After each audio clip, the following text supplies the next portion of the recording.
Olá, vamos agora acompanhar fatos marcantes da história do trabalhismo e do Partido Trabalhista Brasileiro.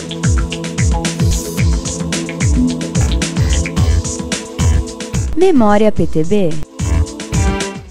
Fundado por Getúlio Vargas em 15 de maio de 1945, o PTB surge como principal resposta aos anseios da população por um sistema político que privilegiasse o capital nacional e desse garantias ao trabalhador através de uma legislação regulamentadora de seus direitos.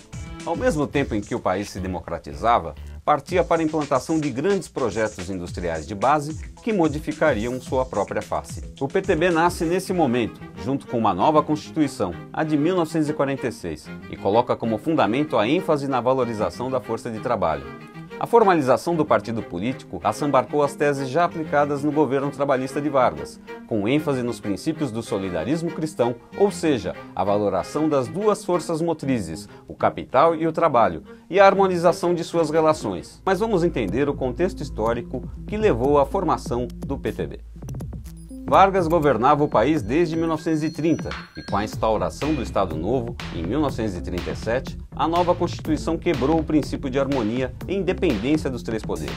Além disso, extinguiu os partidos políticos e instituiu o regime corporativo sob a autoridade direta do presidente. Com isso, a oposição ao presidente aumentava dia a dia. Em 1938, Vargas ainda enfrentava uma rebelião, a última de seu governo. Sentindo-se traídos pelo presidente, que decretara o fechamento de todos os partidos políticos, inclusive a Ação Integralista Brasileira, integralistas mais exaltados planejaram um ataque ao Palácio do Governo, para assassinar Vargas e assumir o poder. Em 11 de maio de 1938, eclodia a revolta integralista, com a invasão do Palácio Guanabara. A guarda do palácio resistiu ao primeiro ataque, e em seguida, o presidente e sua família reagiram de dentro do palácio, sustentando o combate durante 5 horas, até a chegada de reforços. Com a derrota, muitos integralistas foram presos.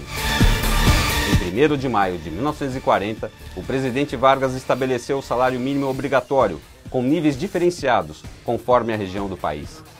Além disso, providenciou a construção da usina hidrelétrica de Paulo Afonso e da Companhia Siderúrgica Nacional.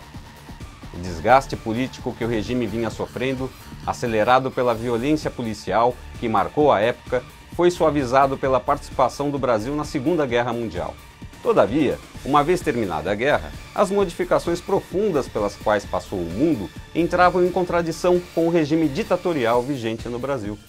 A derrota do nazifascismo propiciou, em muitos setores da sociedade brasileira, pressões pela redemocratização das instituições. Temendo perder o poder, Getúlio Vargas antecipou-se aos seus adversários, tomando iniciativas democratizantes. Em fevereiro de 1945, o ato adicional marcou eleições gerais e, em abril, determinou a anistia, permitindo a livre organização dos partidos políticos. É neste contexto que Getúlio Vargas funda o PTB, Partido Trabalhista Brasileiro, destinado a neutralizar os comunistas. Ao mesmo tempo, Vargas procurava apoiar-se no seu prestígio junto às massas populares, pois sentia uma movimentação de líderes militares, antigos aliados, para derrubá-lo. Em 28 de maio de 1945, foi determinado que haveria eleições para presidente e para uma Assembleia Constituinte. Enquanto isso, Vargas, apoiando-se na classe operária, nos sindicatos e na força crescente dos comunistas, incentivava um movimento continuista, que seria denominado queremismo, por causa do slogan "Queremos Getúlio".